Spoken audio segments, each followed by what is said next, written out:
मौलूबी तंबा चटकदबनी हाइबा मैतई पांगल कुनमाथोई Manipur commission for protection of child rights ना फाजिंदुना डिटेन तौखिबा नते वेरिफिकेशन की प्रोसेस तौबनी हाइरी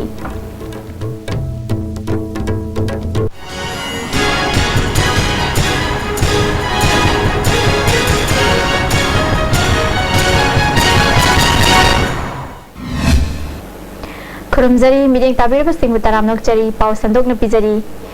मणिपुर की तोंगान तोंगान बा मफम सिंगदगी मैतई पांगल की आंगांग कुनमाथोइबु मौलूबी तंबा चटनना होनबदा commission for protection of child rights ना फाजिंदुना डिटेन तौखिबा नते इम्फाल की एयरपोर्ट लेबा CISF ना चाइल्ड लाइन दा कंप्लेन तौरकपदगी वेरिफिकेशन की प्रोसेस तथबनी हाइना कमीशन की मेंबर प्रदीप कुमार ना ISTV न्यूज तक फोंदोरकली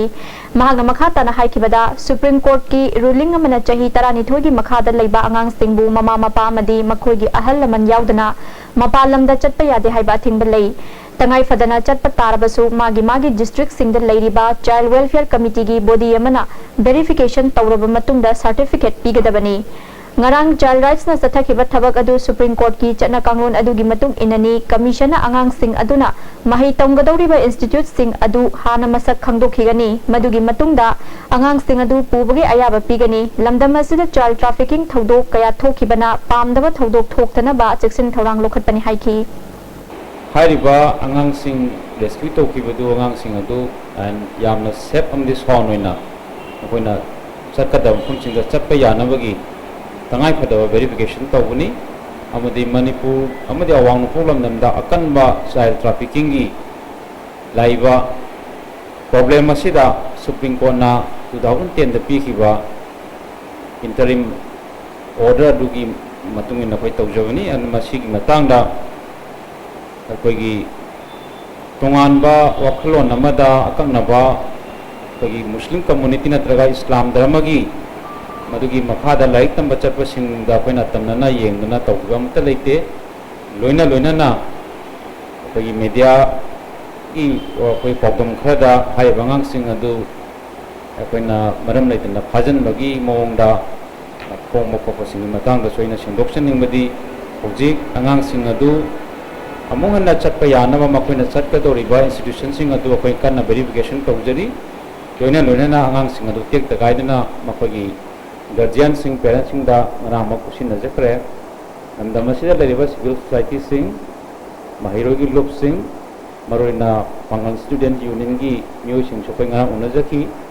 अदा मकाना अपडेट तौजनिंगबदी हाइबा आंगांग सिंह हौरैबा आंगांग पुनमक ngarang du yauna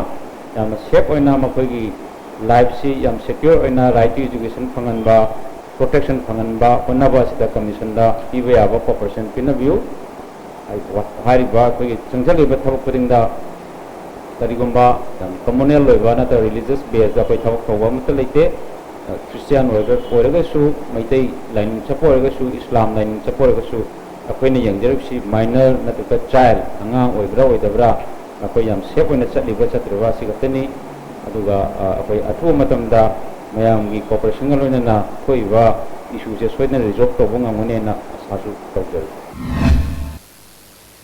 खेरोदा कौबी नुपी अमा रिम्स आंगांग उनबदा लेखिदबगी मतंगदा इंक्वायरी तौननबनी हाइदुना रिम्स अथॉरिटी ना थौदोक अदुदा चेनबा डॉक्टर ट्रिनिटी मैतैबु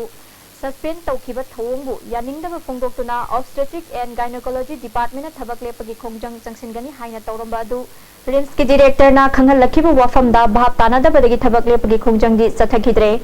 अदुम ओइनमक ब्लैक बेस्ट हेतुना डॉक्टर सिंगना गायनोकोलॉजी डिपार्टमेंट दा महु सागुम थबक सथखरे मसिगी मतंगदा गायनिगी डॉक्टर मोइरांगथेम रामेश्वर ना वाफम क्या थमलकली सिगी सस्पेंशन ऑर्डर से रिवोक तौद्रगदी कोई फ्राइडे की पुंग मापनदगी 24 आवर मास्क जो लिप लौनेना कोइना सर्कुलर मा अपील मा कोई डायरेक्टर पिजबने अदु डायरेक्टर न पेशेंट खनबिरगा तौबिगनो ना कोई रिक्वेस्ट रखबदगी कोइना कोई हंदोक जखरे हानगी पेशेंट जो कर सीरियस ओबा लेबा सीरियस लेबा पेशेंट दु अमुकसु कैजुअली थोगदी प्रॉब्लम लेरने ना कोइना अनु खंदरगा मास्क जो लिप कोइना हंदोक जगिबने अनबाउ सागुमना दुम ओपीडी दुम अनु हांगे डॉक्टर मैम से दुम मसा मसा की ड्यूटी दुम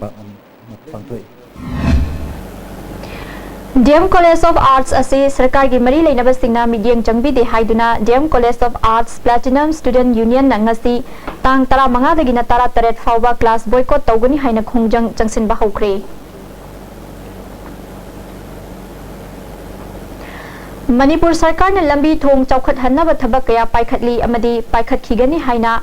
मियाम तिनबा मफमदा अमदी मीडियादा फोंदोखिबा वाफम क्या लैख्रबसु मयांग इम्फाल केंद्रगी मनुंग चनबा चिराय अमदी इरोंग अनिगी फौनफमदा सारिबा सस्पेंशन ब्रिज असिदी ngasi fawba miyeng changbidri amaromda mayang imphal kendrigi manung chanba imphal turel mathakta saba irong amadi chirai anigi faungnafam oiba yamna maru oiba thong asi matam kayagi mamangdagi mari lainaba authority na sembi dabadagi thong asidagi tabada mishi mina kaya thokpa yaukre thong asigi naget leiriba miyamna mari lainaba authority na thong asi semjin binaba kayarak hana haikiba leikhrabasu ngasi fawba thabak oina paikhat pidri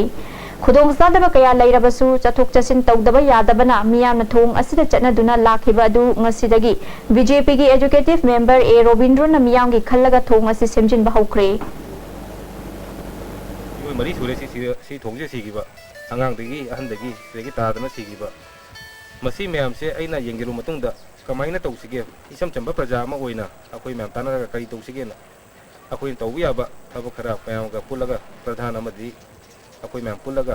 थोंगसे चटपा याबगी फिगमदा सेमसेना सेमजलेंगसी अकोम लुप कंगलई पाकना था सिगी तांग कुन तरेता इंटीग्रिटी प्रोटेक्शन डेगी थौरम इम्फाल की कोनुंग ममांगदा लेबा लमयानबा संगलेंदा पांगथोकनबा सेम साखरे मरकथा नातेन बबेम तलौजरी Constipate सिजनबियु Constipate सिजनबना मनुंग जगन नुवाइतबा constipation problem कोहन मगमी इतन तनबा मनुंग सादबा सिंगुसु कोहन मगमी नोमदा तुमम दाइदा लुबु लुबु साबा इसिंग ग्लास अमदा चामच अमा नत्रगा अनिदा थादरगा सिजनबियु Constipate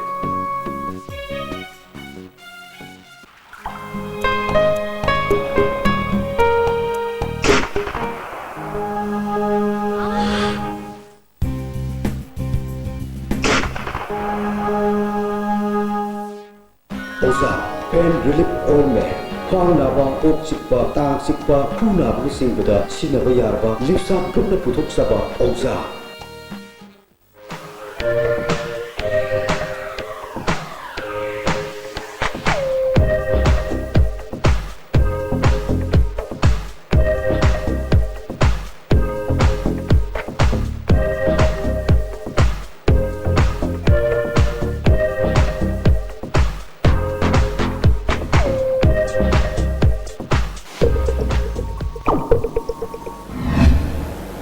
अमुकाना तराम नक्चरी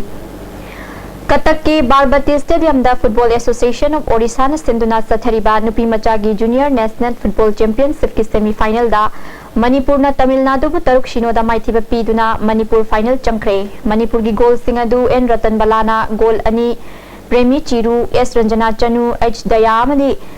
कास्मिनाना गोल अममम चनखिबनी प्रेमी चिरूना मैच की मिनिट तरुक चटपा मतमदा अहानबा ओइना गोल चनखे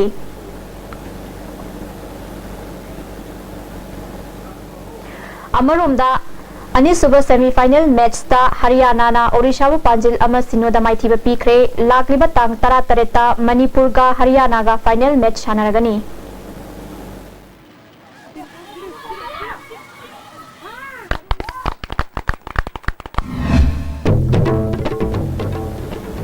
मौलूबी तंबा चटकदबनी हाइबा मैतै पांगल कुनमाथोय Manipur commission for protection of child rights ना फाजिंदुना डिटेन तौखिबा नते वेरिफिकेशन की प्रोसेस तौबनी हाइरी मिडिंग ताबीबा सिंगबो मुकन खुरुमजरी